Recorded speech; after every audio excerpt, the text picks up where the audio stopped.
Hi there, I'm Cheryl from AIW, and today I want to tell you what is the difference between a meltdown and a temper tantrum.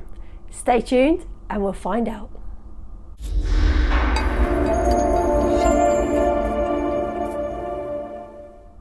Hi, welcome back. One of the big things I am asked is quite often when I'm talking to parents is, how do I know the difference between a meltdown and a temper tantrum? So what I want to do in this video is to make it really clear so that by the time you get to the end of this video, you're going to know exactly whether your child is experiencing an autistic meltdown or an anxiety overload, or whether it is a good old-fashioned temper tantrum, and just how you can deal with that. So let's start with the differences. So the big differences between a meltdown and a temper tantrum is that if a child is having a meltdown, is their body is outwardly reacting in a way that they can no longer hold in. They physically cannot stop themselves from having that meltdown. It could be due to sensory overload, could be sight, smell, light, too many people being around, too much pressure. Any of those external factors can lead to an autistic meltdown. And the same can also happen for a child who's not autistic, but they may be extremely anxious.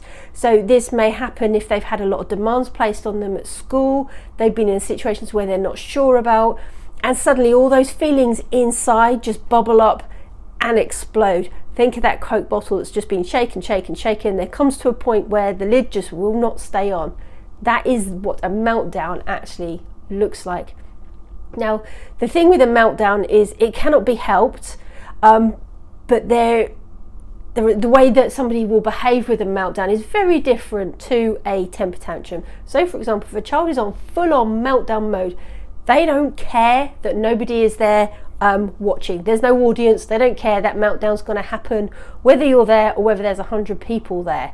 They're not looking to you to check that you're enjoying the show. They're not interested. It's all about them. They're not thinking, am I safe? That's not there. And they're not thinking, if I do this, this is going to cause this reaction. And that takes us back to the temper tantrum. So a temper tantrum is a really great show, and it's all the drama, and it's all there for a reason. And the reason usually is to get an adult or somebody else to change their behaviour. So it's a targeted approach as the temper tantrum. And when a child is having a temper tantrum, they'll be watching you. Are you taking this on board? Are you seeing what you've caused me to do? Are you taking this? Are you understanding you've caused me to do this because you said no, or you took this away from me, or I can't access this because of you, so watch my show. And that's what that is all about. They're going to be aware of the dangers that are around them, and they are also going to be able to stop just like that. So if the temper tantrum was brought on because you said, no, you can't have ice cream, you're having your dinner first, cue temper tantrum, laying on the floor screaming abdabs. If you then go to that child and say, do you know what, here, have your ice cream, they'll sit up, you'll get a few sniffles, and they're done. Over, eating the ice cream, resolved, no more temper tantrum. That's the difference with the temper tantrum. It will stop. With an autistic meltdown or an anxious meltdown, you can go up to that person, and I used to refer to this as the pony or the tractor test. So for my daughter, I would think to myself, if I was to give her a pony right now, would that behaviour stop? With my sons, if I had a really shiny tractor right now and I handed it to them, would that behaviour stop? And if the answer was yes, then I knew that actually was a temper tantrum, and we could ride that out. And it was just a case of just ignore it, that would be okay.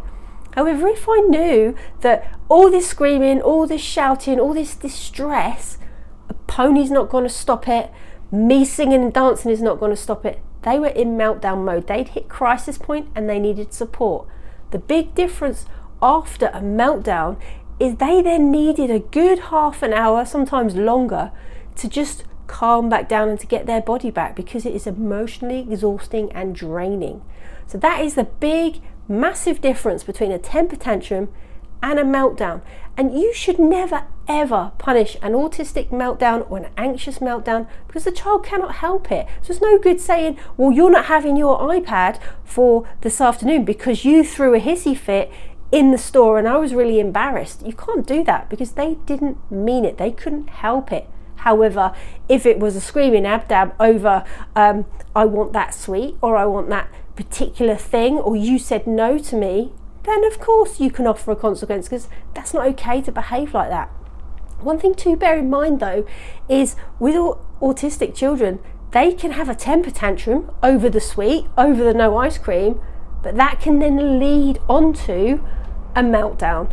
And that then, because they've put all their effort into the crying and screaming to get your attention, suddenly the body is overwhelmed, they've given themselves sensory overload, then falls into a meltdown. So then you're going to have the combination of the both. So I'm hoping that you can kind of see now the difference between a meltdown and a temper tantrum.